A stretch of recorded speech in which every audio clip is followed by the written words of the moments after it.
রাধে রাধে বন্ধুরা, কেমন আছো সবাই? অনেকেই জানতে চেয়েছো এই বছরের অক্ষয় তৃতীয়া কবে পালিত হবে। এই বছর অক্ষয় তৃতীয়া বাংলাদেশ সময় অনুযায়ী শুরু হবে 6 বৈশাখ 19 এপ্রিল রবিবার দুপুর 1:43 34 সেকেন্ডের পর থেকে এবং শেষ হবে 7 বৈশাখ 20 এপ্রিল সোমবার সকাল 11:22 13 সেকেন্ডে। ভারতীয় সময় অনুযায়ী এটি শুরু হবে 5 বৈশাখ রবিবার 19 এপ্রিল 2026 দুপুর 1:14 পর থেকে এবং শেষ হবে পরের দিন অর্থাৎ 6 বৈশাখ সোমবার 20 এপ্রিল 2026 সকাল 10:53। অক্ষয় তৃতীয়ার দিনটিকে অত্যন্ত শুভ বলে মনে করা হয়। এই দিনে নির্দিষ্ট শুভ সময়ের মধ্যে যে কোনো মঙ্গলজনক কাজ করলে তা দীর্ঘস্থায়ী ও ফলপ্রসূ হয় বলে বিশ্বাস করা হয়। তাই অনেকেই এই দিনের শুভ মুহূর্তের জন্য অপেক্ষা করেন।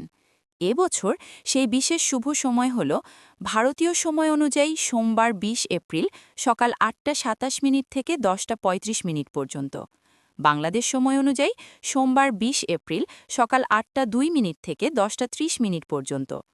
অক্ষয় তৃতীয়ার এই পবিত্র সময়কে ঘিরে অনেক শুভ কাজ করার প্রচলন রয়েছে। এই সময়ে গায়ে হলুদ, সাতভক্ষণ, আইবুড়ো ভাত, নামকরণ, দেবদেবীর মূর্তি নির্মাণ, নতুন ব্যবসা শুরু, এমনকি গাড়ি বা বাড়ি কেনা কিংবা বাড়ি নির্মাণের মতো গুরুত্বপূর্ণ কাজ শুরু করা অত্যন্ত শুভ বলে মনে করা হয়। শাস্ত্রমতে এই দিনের প্রতিটি মুহূর্তই মঙ্গলময়, তাই আলাদা করে শুভলগ্ন খোঁজারও প্রয়োজন পড়ে না। আরও একটি বিশেষ বিষয় হল এই বছর তৈরি হচ্ছে বিরল অক্ষয় যোগ। জ্যোতিষশাস্ত্র অনুযায়ী অক্ষয় তৃতীয়ার দিনে সূর্য এবং চন্দ্র উভয়েই নিজেদের উচ্চ রাশিতে অবস্থান করবে, যা এই দিনের শুভত্বকে বহুগুণ বাড়িয়ে দেবে। পাশাপাশি গঠিত হচ্ছে গজকেশরী যোগ, মালব্য যোগ এবং অক্ষয় যোগ, যার প্রভাব বহু রাশির মানুষের জীবনে ইতিবাচক পরিবর্তন আনতে পারে। বিশেষ করে মেষ, ধনু, বৃষ ও তুলা রাশির জাতক জাতিকারা এই সময় বেশি উপকৃত হতে পারেন। তাই দেরি না করে এই শুভ সময়কে কাজে লাগান এবং জীবনে নিয়ে আসুন সমৃদ্ধি ও সুখের নতুন অধ্যায়।